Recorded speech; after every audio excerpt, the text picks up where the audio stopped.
크리스천에게 기도보다 중요한 게 있을까요? 그런데 우리는 기도로 정말 하나님을 만나고 있나요? 기도는 하나님을 만나는 유일한 통로입니다. 그런데 하나님을 만나지 못한다면 우리는 그냥 종교 활동만 하는 사람일 수도 있습니다. 중요한 건 기도회에 참석하는 게 아니라 기도의 열매가 있는가입니다. 성경에서는 믿는 사람들에게 나타나는 놀라운 일들을 말하고 있습니다. 그런데 왜 우리의 삶은 성경에 나오는 사람들과 다를까요? 많은 사람들이 사실 알고 있습니다. 기도해도 아무 일도 일어나지 않는다는 것을요. 운동도 일도 기술도 반복과 훈련이 있어야 성장하잖아요. 그런데 기도는 어떨까요? 기도회에 나오라는 말은 많이 듣지만 정작 어떻게 기도해야 하나님이 기뻐하시고 응답이 오는 기도인지 제대로 배우고 훈련할 기회는 많지 않습니다. 하나님의 뜻을 모른 채 하는 기도는 결국 방향을 잃게 됩니다. 기도는 소원을 이루는 요술램프가 아니라 일상 속에서 하나님과 함께 살아가는 통로입니다. 지금 당신의 기도를 바꾸고 싶다면 성경적인 기도 가이드를 만나보세요. 오늘 하나님은 미호경을 시켜 당신의 믿음을 테스트하신다 라는 주제로 생각해 보도록 하겠습니다.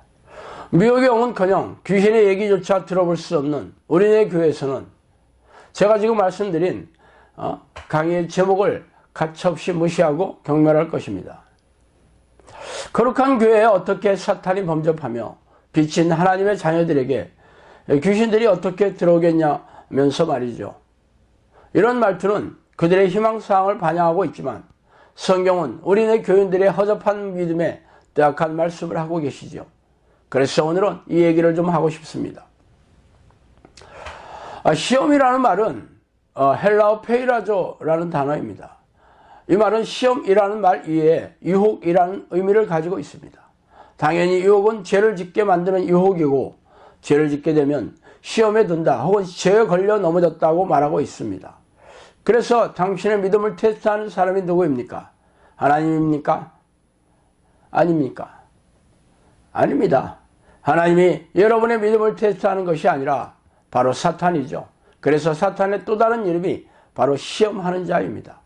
예수님께서 공생애를 시작하기 전에 광야에서 40일을 금식하면서 기도하실 때 시험하는 자인 사탄이 예수님을 찾아가서 유혹을 한 사건은 여러분도 잘 알고 계실 것입니다. 이처럼 하나님은 미혹의 영인 악한 영을 시켜서 여러분을 죄에 걸려 넘어지도록 유혹하면서 여러분의 믿음을 테스트하고 있죠.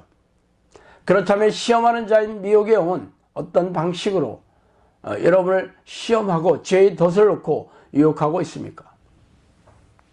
대저 여호와께서 깊이 잠들게 하는 영을 너희에게 부어주사 너희의 눈을 감기셨음이니 그가 선지자들과 너희의 지도자인 선견자들을 덮으셨음이라. 그러므로 모든 계시가 너희에게는 봉안책의 말처럼 되었으니 그것을 아는 자들에게 주며 이르기를 그대에게 청하노니 이를 읽으라 하면 그가 대답하기를 그것이 봉해졌으니 나는 못 읽겠노라 할 것이요 또 그 책을 글 모르는 자에게 주며 이르기를 그대에게 청하노니 이를 읽으라 하면 그가 대답하기를 나는 그를 모른다 할 것이니라. 주께서 이르시되 이 백성이 입으로는 나를 가까이하며 입술로는 나를 공경하나 그들의 마음은 내게서 멀리 떠났으니 그들이 나를 경외함은 사람의 계명으로 가르침을 받았을 뿐이라. 그러므로 내가 이 백성 중에 기이한 일, 곧 기이하고 가장 기이한 일을 다시 행하리니 그들 중에서 지혜자의 지혜가 없어지고 명철자의 총명이 가려지리라. 이사야 29장 10절에서 14절 말씀입니다.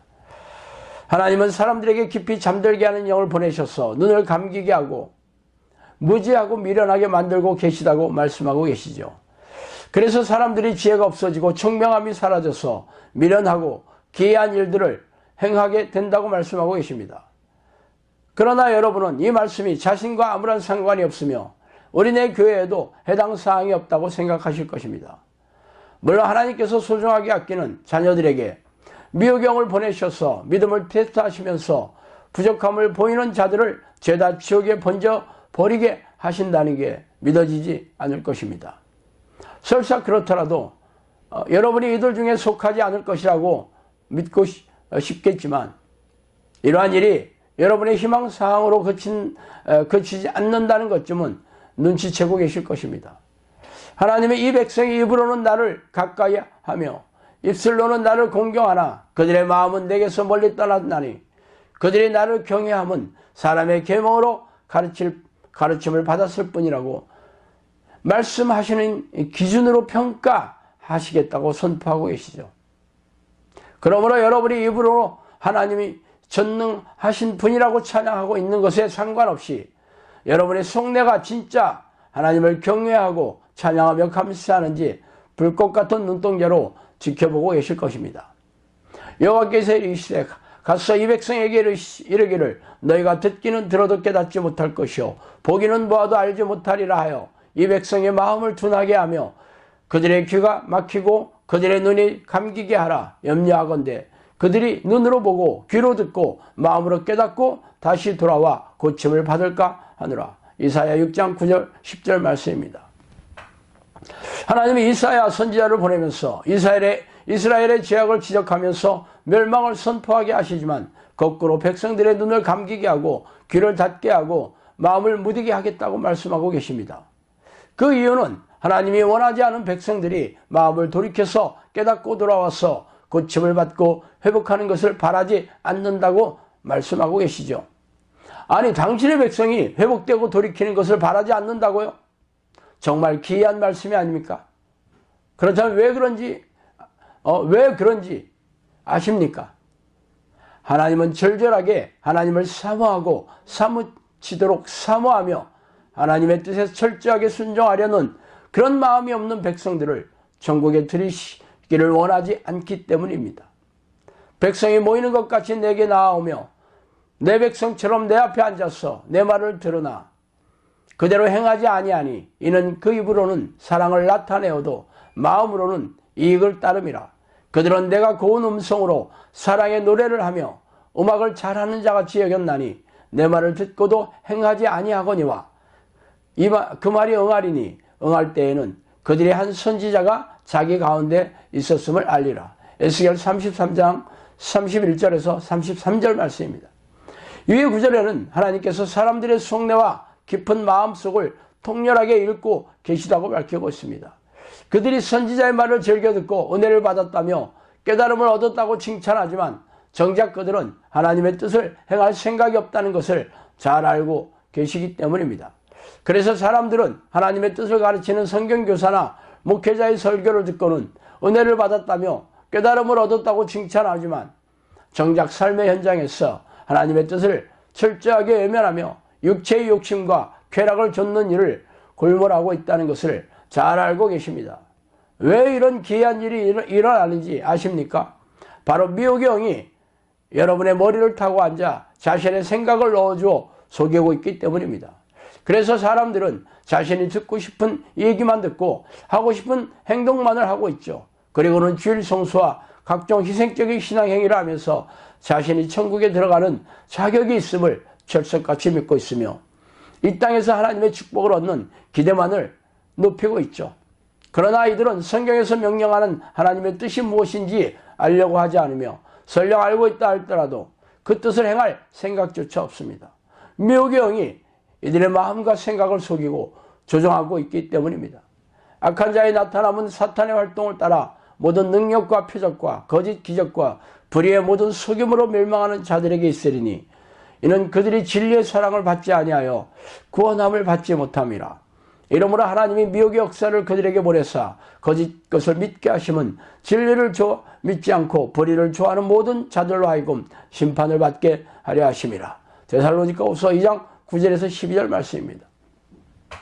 내가 이르리니 사람이 바른 교훈을 받지 아니하며 귀가 가려워서 자기의 사욕을 따를 스승을 많이 두고 또 그 귀를 진리에서 돌이켜 허탄한 이야기를 따르리라. 디모데후서 4장 3절 4절 말씀입니다.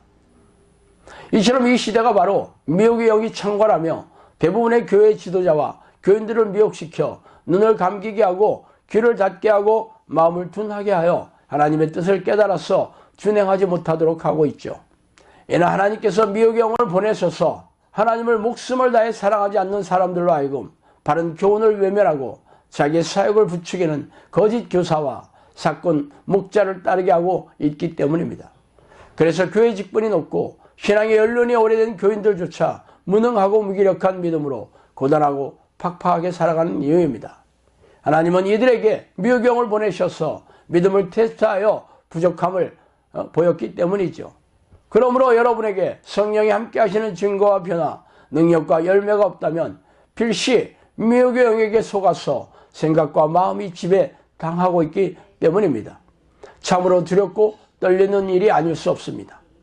오늘은 여기까지 하겠습니다. 감사합니다.